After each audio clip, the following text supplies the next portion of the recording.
We are trying to make a tool, not just any tool. We are trying to make the tool. Now, what is a tool? A tool is something that lets you do something.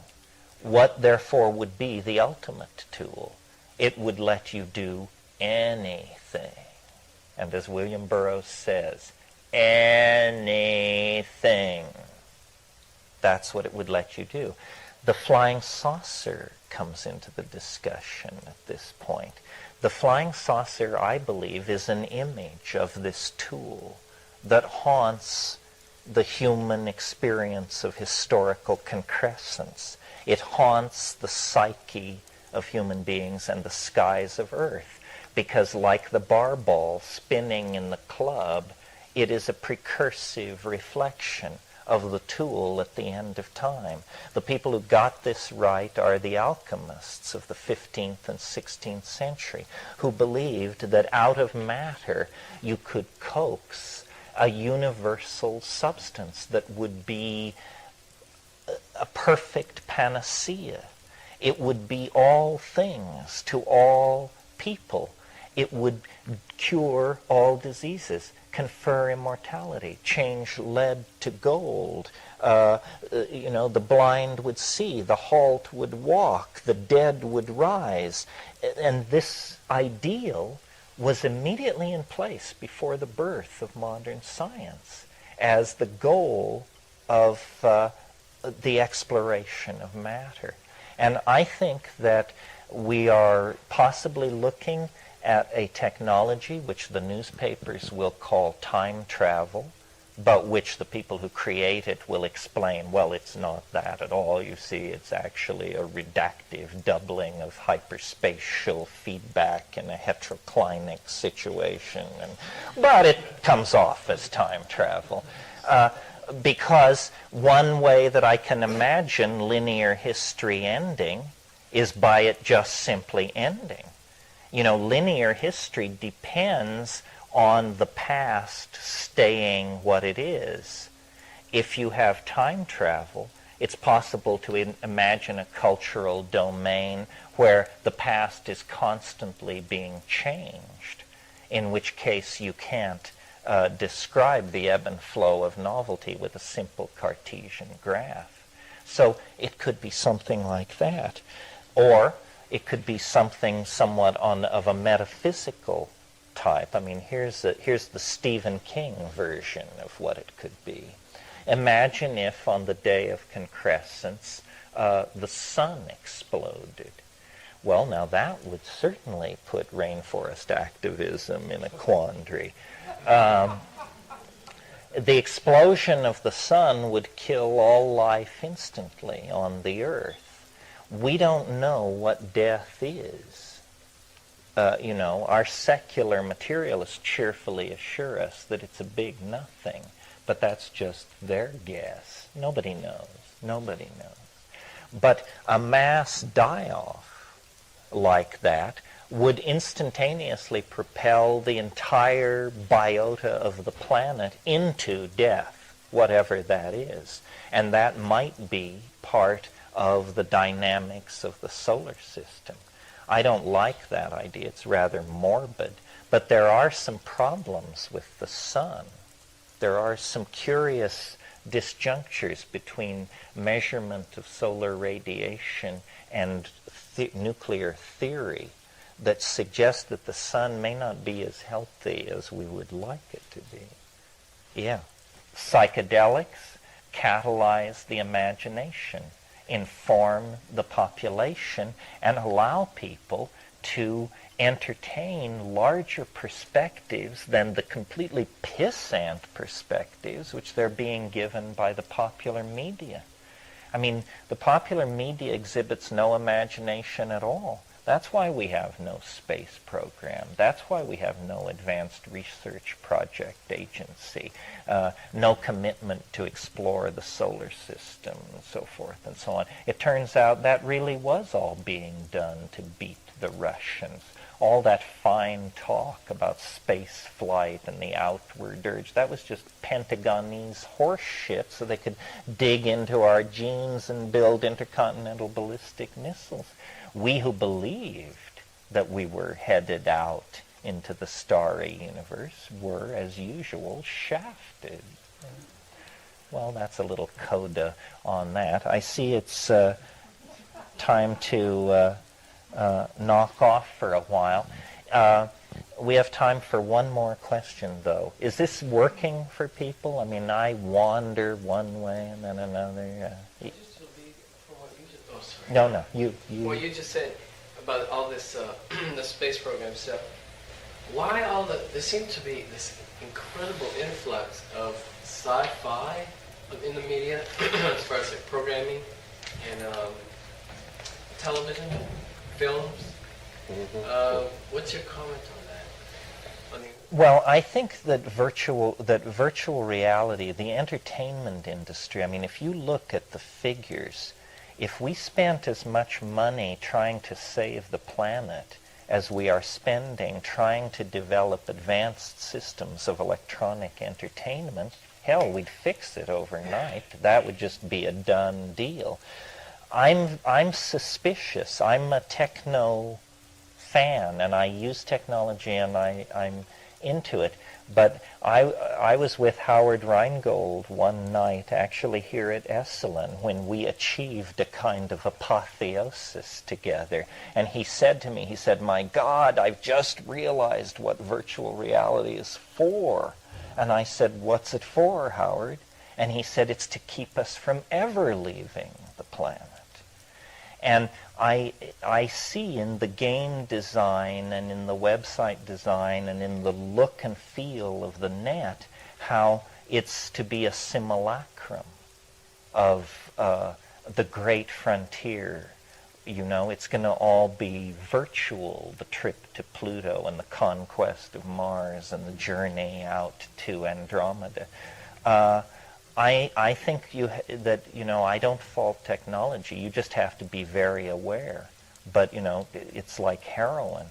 And we must not consume, we must produce. As a community, the psychedelic community must produce art, not consume it. If they get it flowing the other way and we begin to consume it, then we are depotentiated.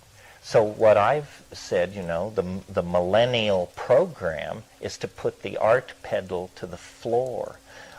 In virtual reality, the difference between a 10-story building and a 100-story building is 1-0. Enter the 0, and it's now a 100-story building. We can build with light. The constraints of material and the constraints of capital investment that have limited us in three-dimensional space are not going to be present in VR. And I think we're going to be able to build those castles in the sky. And that I've said this many times, as I see the late 20th century cultural enterprise, what we're trying to do here is turn the human body inside out. We want to take the mind, which is this invisible hyperspatial organ with its teeming imagination, and we want to make it literal or virtual. We want to bring it into existence. Meanwhile, the body has become, because there are so many bodies, a real drag on the political system. So the body wants to become something freely commanded in the imagination. And it's literally like we are turning ourselves inside out.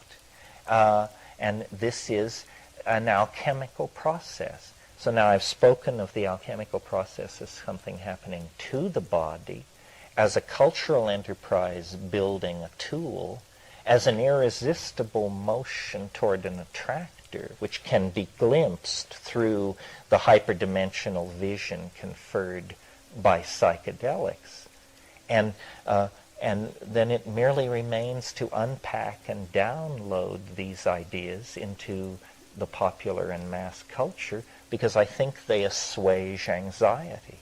People feel better about themselves and the fate and direction of the world. But, we have painted ourselves into a hell of a situation here. The momentum of our past mistakes is staggering. The good news is we primates love a good fight, and we don't really get our dander up until the last possible moment. This is it. This is the last possible moment. As old pilots like to say, I think we're turning final here. These weekends tear past with amazing rapidity. And I was lying in bed last night thinking of everything that was not said, and it seemed like hardly anything was said. I don't know what that means. In myself personally, I've noticed in the last year or so a sense that the vision or the thinking about our circumstance has become almost for me like a full-time job. I really don't want to go anywhere, and I don't want to do anything. I just want to hold the understanding in my mind. And I don't know exactly where this is leading. It's probably leading to writing more books and doing less traveling. In terms of launching various memes, I think they're pretty well launched. The idea that the psychedelic experience needs to be given a place in the social toolkit, the idea that we need to seriously revision our relationship to nature and the future. I think all these things have come a distance. Yeah. I'm real curious about one thing. Why is it important for you to do this? I wonder myself. You mean, am I the alien ambassador, whether I like it or not? Well, I often, when asked this question, I've said, it beats honest work. I mean, my brother is a PhD in 3 subjects and works in hard science, and I don't think it's brought him immense happiness, not that he's despondent, but I was always kind of a slider, and certainly when I reached La Chirera in 1971, I had a price on my head by the FBI. I was running out of money. I was at the end of my rope. And then they recruited me and said, with a mouth like yours, there's a place for you in our organization. And,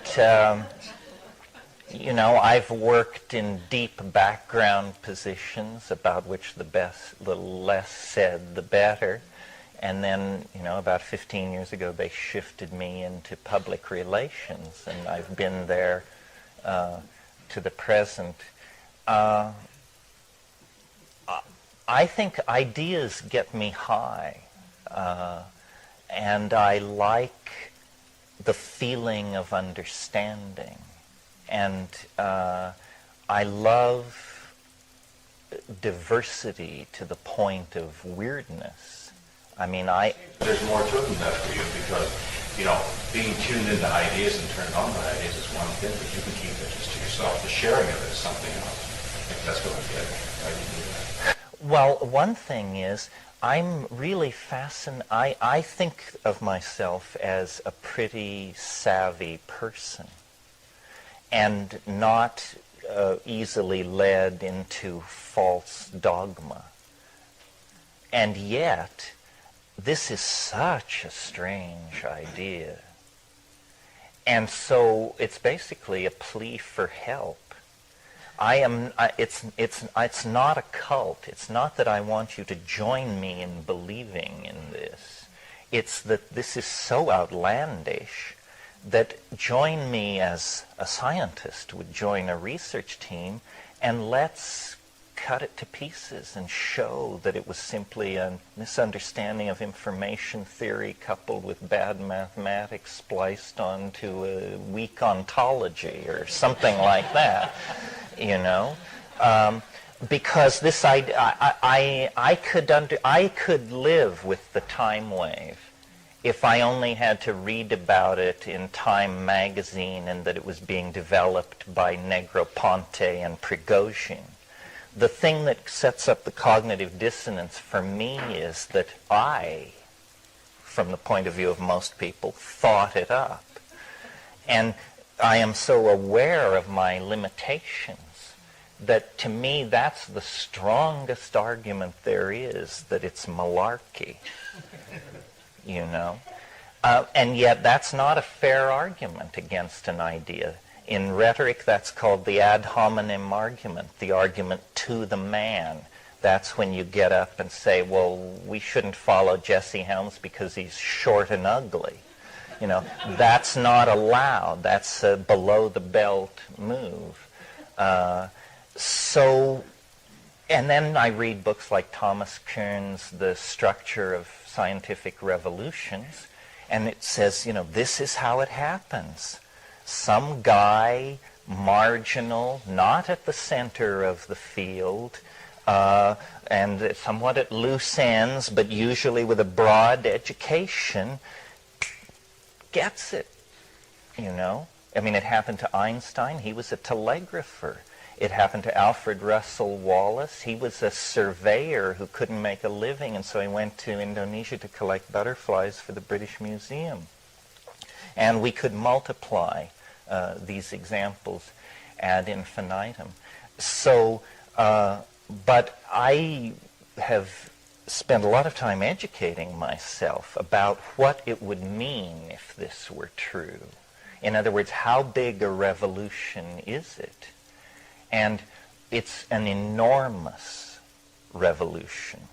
The implications are staggering. For example, if it's true that time is a fluctuating variable, as this so strongly argues, then science as practiced for the past 500 years is out the window, because that kind of science is based on the concept of experiment.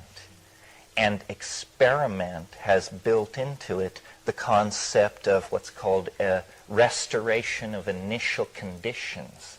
That means you can go back to the start and run the experiment again. This is saying, as Heraclitus said, you never step into the same river twice. And consequently, the idea of repetitive experiment is shown to be intellectually bankrupt. You could almost say, pardon me? Scientists have already have recognized that. Well, some have and some haven't. The idea that you would specify in a physics experiment that it should be done only when the moon is in Scorpio to obtain the correct results would get you... But those experiments are primarily Newtonian in orientation, are they not? I mean, well, give me an example of a time-dependent physical experiment recognized by science. I mean, you know, dropping a ball out of the Tower of Pisa. Well, it doesn't matter what time you do it. Precisely. That's my point. That's my point. That we could almost say of science that it is the study of those phenomena so crude that the time in which they occur does not affect them. And so falling balls, gas diffusion, simple things, it doesn't matter where in time they occur. But things like the building of an empire, the waging of a war, the evolution of a species, the conquest of a biome by a new set of genes, these things, timing is everything and dictates success or failure. Did you want to say something? Yeah, that's a very interesting point, because the Greek anthropic cosmological principle argues that life evolved at about the right time. If things had started up a little bit later, a little bit sooner, at least around this sun, it wouldn't necessarily have gotten a kickstart. The conditions were no longer quite right. The incubator was set to just the right temperature when the gases were at just the right concentrations and so on. And Stephen Gould has pointed out that we couldn't even play the tape over again if you started off with life at one of the early conditions 3.5 billion years ago and then ran it forward again. We wouldn't have ended up with people, and we wouldn't have ended up with the kinds of species we have. There are too many bifurcation points that can take place along the line. So there's actually 2 points there. Yes, well, this is essentially what this is saying. Ordinary science says that evolution proceeds by the random mixing of genes, then subject to natural selection dictated by environmental parameters. And out of that, you do get a creative advance, or an advance into morphological complexity, but very slowly. And I think that what the time wave shows is that the cosmic deck, is stacked in favor of novelty, so that it isn't a 50-50 every time you throw the dice, that it's going to go toward entropy or order. Actually, order is favored, and so order emerges and is conserved over time, or novelty. I prefer the term novelty because to me chaos doesn't signify disorder. I view it in the new way. Well, anyway, maybe that's enough about that. I didn't intend such a long opening statement. It must be this coffee. What you were saying sounds like, I think it was just recently, a couple months ago, the Hubble constant, the Hubble telescope was thrown into question, and, I think, have you pursued that? Yes, I follow all that very carefully. I touched on it in my lecture by implication last night. It was in my mind when I said how so much of science recently has been about answering the question, when? There is huge controversy raging at this moment in astrophysics because, here's the background. In the 1920s, Edwin Hubble studied variable stars, and in an effort to establish what are called absolute or reliable candles for measuring cosmic distance, knowing that if he could very accurately calibrate the radiance of this certain type of star, that then he could calculate how that radiance would diminish at distance. And there is a number involved with Hubble's name called the Hubble constant. And if you set it high, the universe is young. Did I get it right? And if you set it low, the universe is old. And furious battles are now raging because there is data coming in both from the Hubble telescope, ironically, named after Edwin Hubble. There is data coming in there that is supporting the idea, I believe, that using standard mathematics, the universe is young. In fact, paradoxically, younger than some of the oldest stars in it, which doesn't make a whole hell of a lot of sense. Conversely, from a different set of instruments, looking at a different part of the radio or electromagnetic universe, low Hubble constants values are coming in, implying that the universe is 18 to 22 billion years old rather than 6 to 8 or 8 to 10. And as far as the time wave is concerned, I was looking at this and I realized I should issue a press release and make a prediction and say that according to my calculations, the age of the universe is precisely X, and then see where these other people come down. I think the time wave favors the idea that the universe is about 17.5 billion years old. And that is in agreement with the data that is not contain an internal contradiction. I find the idea of a universe 8 billion years old almost as unlikely as a universe 4,306 years old. I feel real cramped in a 10 billion year old universe. That is not enough. Well, I was just thinking that if the Hubble constant had a variation in time, that would probably describe it. Maybe your formulas might point to how it might vary in time. Or we have a locally varying Hubble constant. Well, yes, you raise a whole bunch of interesting issues here. Look at how presumptuous science is. First of all of modern physics is based around the concept of constants. The central, and some of these are non-dimensional constants, but some are not, like the speed of light. Well, the speed of light has been measured on this planet since 1906. Less than 100, just under 100 years of measurement in a multi-billion-year-old universe carried out on one planet. And from this, you make the grand statement that the speed of light in all times and all places will obey this law of velocity? Give me a break. It's just a kind of a joke. And yet, to admit that there is a problem here would seriously undermine the premises of science. Things are worse than that. Throughout the 20th century, of course, the speed of light has been measured many, many times. Now, the same value is rarely obtained. Now, all of physics depends upon this being a universal constant. So when you point out to them that the same value is rarely obtained, they wave their hands and say, well, this has to do with the limits of the instrumentality, a term which will not be further defined.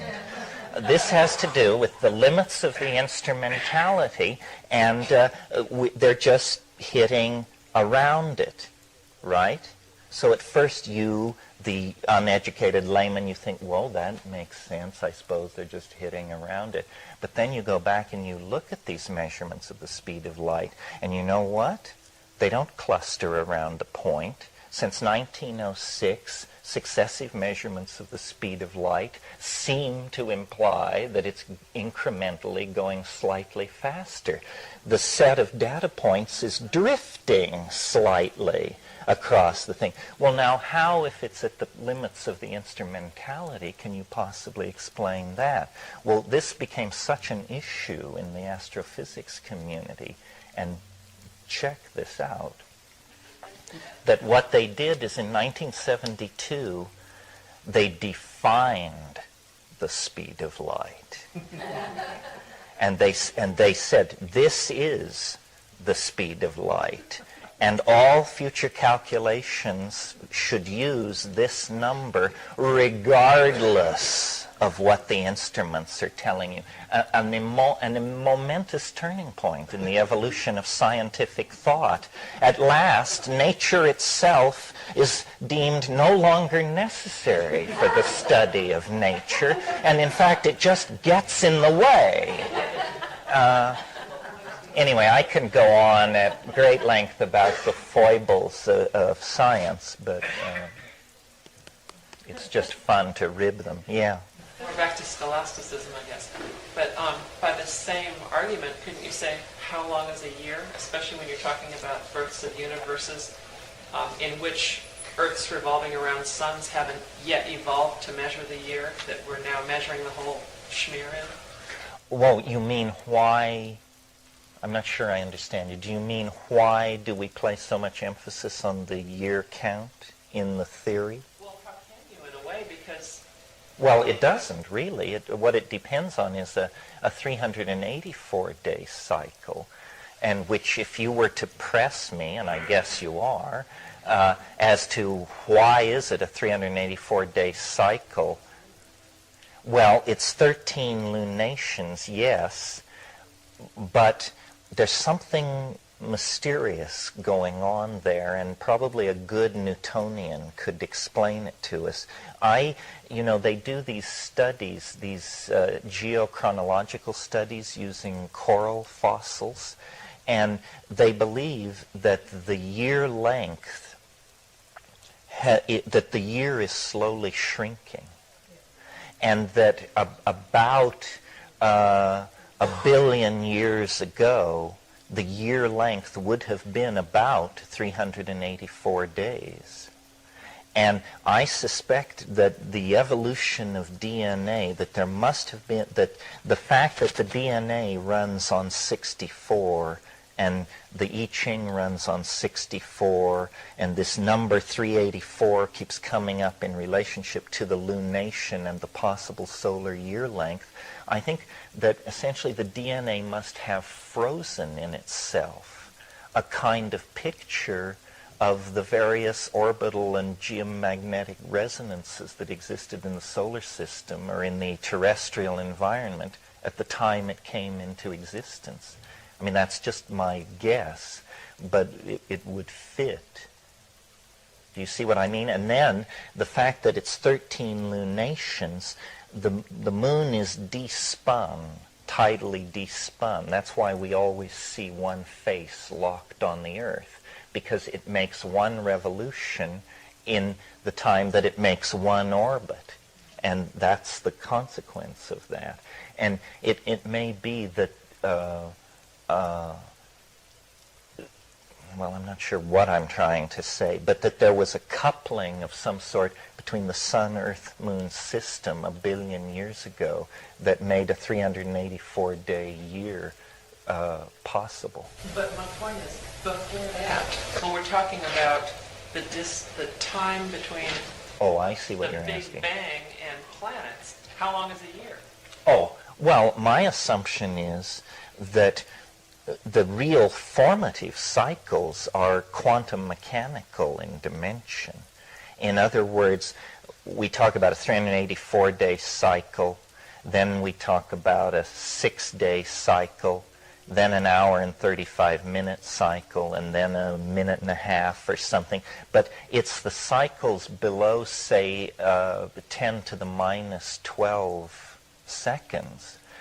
In other words, the whole universe, I assume, is some kind of amplification of quantum mechanical instability. And you and I have talked about how biology seems to be a chemical strategy for amplifying quantum mechanical indeterminacy so that it leaves the subatomic realm and can be present, in a 145-pound block of meat. I mean, that is what it is. The phenomenon of free will is quantum mechanically amplified determinacy in this complex chemical system that we call organic life. So the year thing isn't important. What's important is probably something down in the realm of Planck's constant, some slip in the cosmic machinery at a very basic level that was then exploded and amplified out into the phenomenal universe. I mean, the real question is why there is anything at all. Why this state was preferred over a state of pure nothingness, which would appear to be the bottom of the energy well. Yeah. You've done a lot of thinking about morphological resonances of different sorts, and there's one that I've encountered that I really can't shake loose. I wonder if you have a comment on it. Reading about the brain estimates of the total number of neurons is about 100 billion. And as you read about cosmology, you read that the average spiral galaxy is thought to have 100 billion suns in it, and the total number of galaxies in the universe is estimated to be around 100 billion. And I recently encountered the estimate that the total number of biomolecules in a cell is about 100 billion. And it seems like this coincidence keeps coming up, and maybe it's related to Paul Dirac's idea of the large number. Well, I think it is true that emergent properties come out of large aggregations. Always the textbook example is, if you have two H2O molecules, that's water, but you don't have wetness. Wetness doesn't emerge until you have thousands of H2O molecules. And so the wetness of water is a property which only emerges when you have millions of these molecules together. And it does appear that complex neural nets have to be above 9 billion operating subunits. And so, it may be that, definitely we are pushing toward criticality in any area of measurement. For example, if you look at the curve of energy release, or the population curve, or the curve of information production, or the curve of advancing velocity, you see that many of these curves will become asymptotic in the near future. And that's what I mean when I say we're headed into this domain of boundary dissolution and hyper-novel inflationary evolution, you could almost call it. Yeah. Find asymptotic. Isn't that, asymptotic is when it's not doubling every time you measure it. It's being squared, isn't that it, each time? Mm-hmm. So it goes logarithmic, asymptotic, and then there's another term for an even more rapid expansion. Yeah. When I read futurist books on futurists, I've been to several things like that, they talk very similar to what you're saying, the radical changes that are coming, but they're looking at all the denominators of what they feel would cause this. And their sense of chaos is what you're talking about in a different way. Economic chaos, health chaos. Our earth is headed for a tremendous upheaval in the cities, the concentration right. of so many people together in these megalithic centers of humanity, and are so disconnected with what man is, that they're saying the same thing that you're saying in a different way. They are saying the same thing. Mm-hmm. Yes, well, as you see, they feel that they own the planet, and so they're very alarmed. Wouldn't you be if it were your property? And you say, my God, what is going on? We have to get hold of the neighborhood. But my faith is that the horse knows where it wants to go, and we're all being carried along for the ride. And, Mitsubishi, the Catholic Church, whoever wants to try and control it is welcome to try. But it's a perverse thing. We who think of ourselves as little people imagine that owning the earth must be a great pleasure.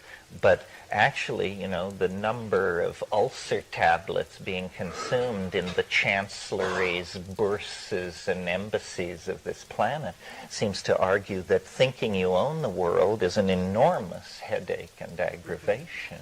The chaos is roving through the system and able to undo at any point the best laid plans. All kinds of things are happening. First of all, there are all these fields of research ranging from cryogenics, nanotechnology, psychedelic pharmacology, disease control, machine-human interfacing. You could just list these things endlessly. And at any moment, one of these fields could make a breakthrough so fundamental that everything would be changed.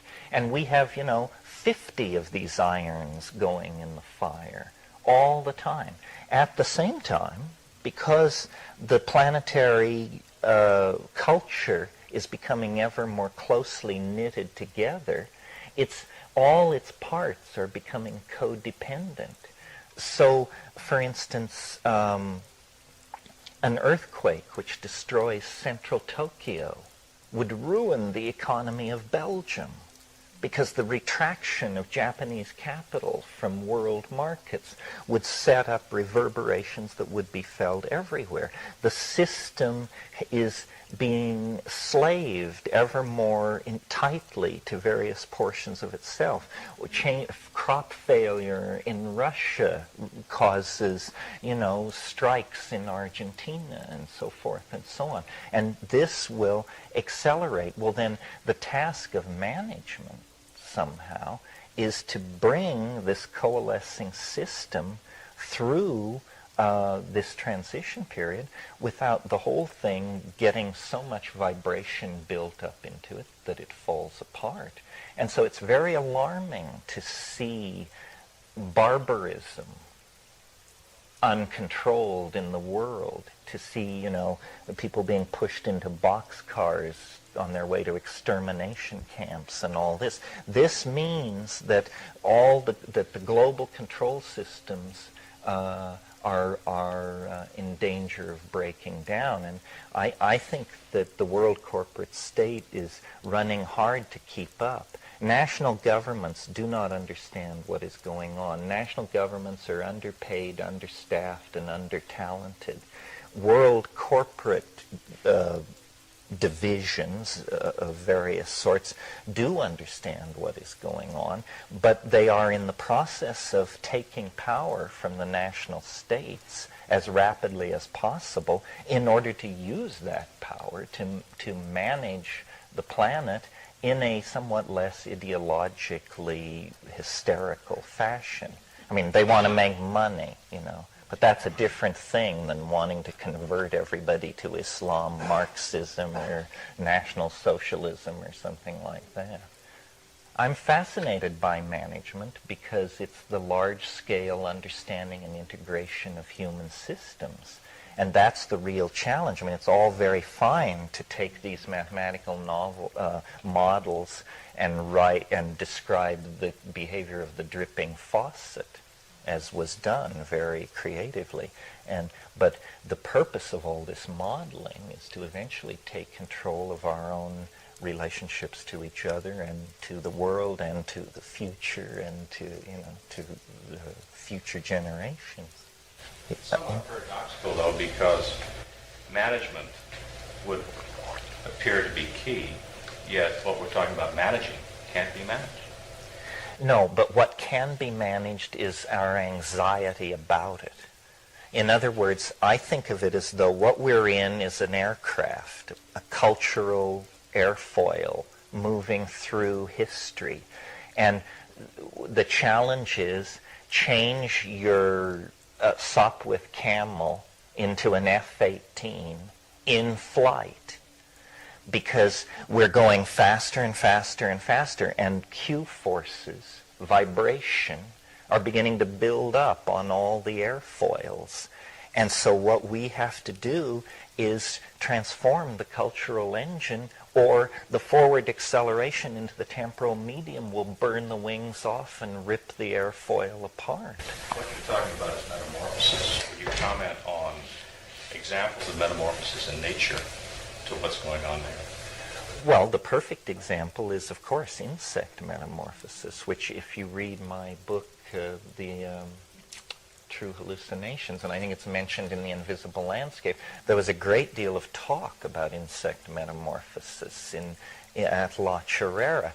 I've never received a satisfactory answer to the question put to evolutionary biologists: how do you account for the metamorphosis of insects, where, like in the case of butterflies, hundreds, if not thousands, of genes have to be coordinated perfectly to take a caterpillar, dissolve all its body tissue, and have it completely reconstruct itself as another kind of organism.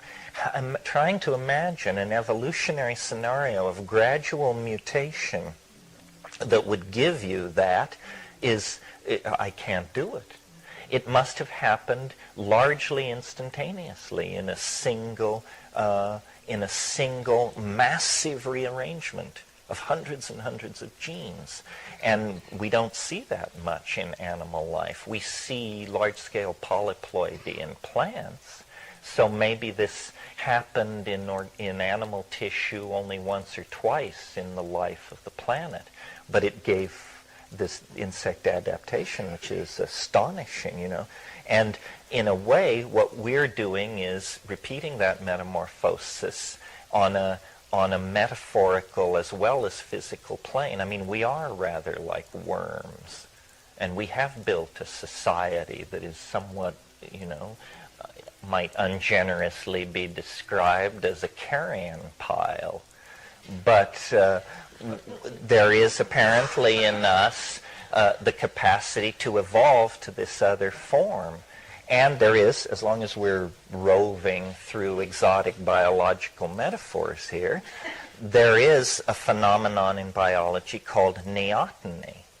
Neoteny is the preservation of juvenile characteristics into adulthood. And we, as a primate species, exhibit advanced forms of neoteny. This is why we are hairless to adulthood. This is why our skull-to-body ratio remains infantile compared to other primates throughout life. It's why we require such a long period of physical upbringing. Well, there are certain animals that will remain in the juvenile stage their entire lifetime unless certain environmental parameters shift. And what I mean by that is, say you have a kind of salamander. Well, it exists as a kind of a tadpole its entire life, and for generations it can do this, living as a tadpole. But if the pool dries up, the organisms in the pool at that time suddenly discover that they have the capacity to develop lungs and crawl out onto the land. And they do, even though perhaps this hasn't been done in that neighborhood for generations. And I think we are sort of in that position. We have a capacity inside ourselves that we have not yet unfolded, and we may not for a while. When things really get nutty, part of the getting nutty is that we will discover present in our human population all the time were mutants of certain types that had no evolutionary advantage as long as bourgeois society and Judeo-Christian ethics were in place. But when that begins to shake and shimmer, then these mutant types will emerge to the fore. This is how evolution works, by the way, in animal populations. The mutants are always present, but they have no consequence unless the environmental parameters shift and give them then a special advantage. And I think being able to see hyperspatially is the special adaptive advantage that psychedelic plants confer upon the people who use them. It is literally, you see the world with different eyes. And it's going to make it possible for you to find your way through the future in a way that will be very difficult for people who are looking at the situation through the eyes of materialism, Newtonianism, positivism, and so forth. Yeah. That's the question, I guess, that keeps coming up to me was, what are we supposed to do? Yeah, I keep thinking that too. Well, I keep saying, de-emphasize anxiety. Reassure people. You meet people who say, you know, I'm really scared. I'm scared about my job. I'm scared about my relay. I'm scared, scared, scared. The answer is, you know, don't worry. You don't know enough to worry. That's God's truth. Who do you think you are that you should worry, for crying out loud? I mean, it's a total waste of time. It presupposes such a knowledge of the situation that it is, in fact, a form of hubris.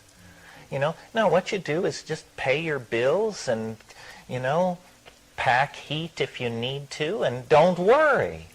That's all. Yes. Joe told me, don't worry, don't take it so seriously because none of us are going to get out of alive. Well, no, that's a more dismal conclusion. Worry is praying to the devil. That's great. Worry is betting against yourself. You know, Wi Po Yang, a great Chinese Taoist who wrote many, many commentaries on the I Ching, he was asked at the end of his life what was his conclusion of a life of studying the I Ching. And he said, worry is preposterous. That was it. If we are serious about who we are and not ashamed of our dreams, then we have to build on the scale of solar systems. I mean, we have the imaginative power to be a galactarian civilization. It's just that we have a pissant control of energy at the moment. But if there's somebody out there who needs consulting, you know, somebody who does have hyperlight drive and time travel but just doesn't know what to do with it, ask us. We are very creative.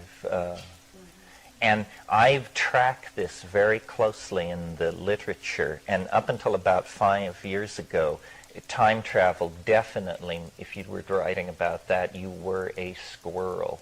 Nobody was talking about that. And since then, Scientific American has devoted an entire issue to it.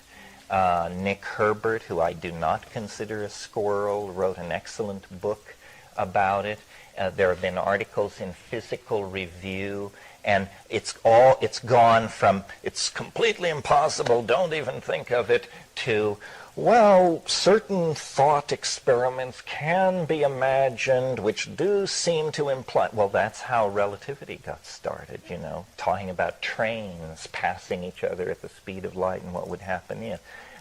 It's so hard to make people understand because we're in this new age environment of fishy thinking.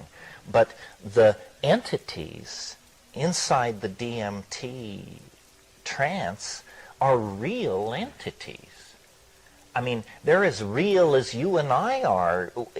You would have trouble proving your own ontological validity if pressed by a skilled philosopher. So they're as real as we are. Well, this then has to be taken seriously. Questions like, where are they?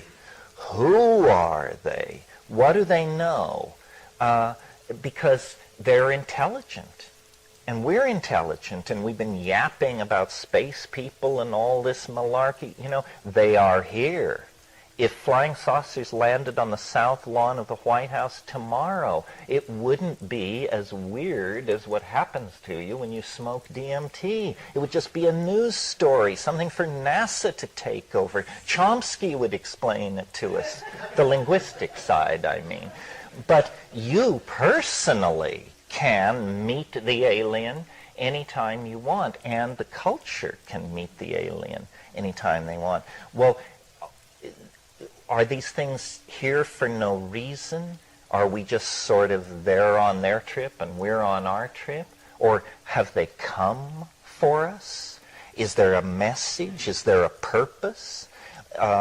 And why does this seem so drenched in super technologies and intimations of time travel? I mean, are these things dead souls? Are they a future state of humanity that's come back 100 million years to the dawn ages of intelligence to observe, you know, the discovery of starflight? Or what is happening? It needs to be looked at. And, you know, I went into this very deeply with shamanism, but shamanism is a set of culturally sanctioned explanations for people who didn't know how to ask the kinds of questions we ask. And so you can only go so far with that. And eventually you realize, Jung won't help you, or Mircea or no. You have to make sense of this on your own terms. It's very unexpected that this would happen. I always assumed I would be a aeronautical engineer or something like that. I never thought that the culture would turn 90 degrees and discover in, the biology of the planet an alien intelligence. I mean, that's what the 20th century will probably be remembered for, and very few of us can even articulate it to ourselves. In the way that the 15th century discovered the New World, the 20th century discovered the parallel continuum. It begins with Freud and noticing something about the fantasies of these Viennese housewives, and then Jung splicing in the myths, and then the surrealists and Iliad, and then the drug people come along, and Huxley, and so forth, until finally people say, as that wonderful line in Rosemary's Baby, "My God, this is really happening." Yes, what did you think? Over here. I have a question. Lecture, from what I understand, and I'm not a mathematician, but they're using formulas based on double pyramids and tetrahedric. Yeah. Well, I think, that these kinds of occult calculations, this is a legitimate way to proceed. This is how Kepler modeled the solar system, was by putting the Greek perfect mathematical forms inside each other. But I am really aware, from having worked 20 years on the time wave, how woolly it gets out there in the numbers as when you're looking for correlations, and there are a whole bunch of these things. There are the people in New Zealand with the world grid system. There's the whole Jose Arguelles cosmology. There's Ouspensky was an early one, In Search of the Miraculous. Yeats' book of Vision is a complex mathematical thing explaining the cosmos. And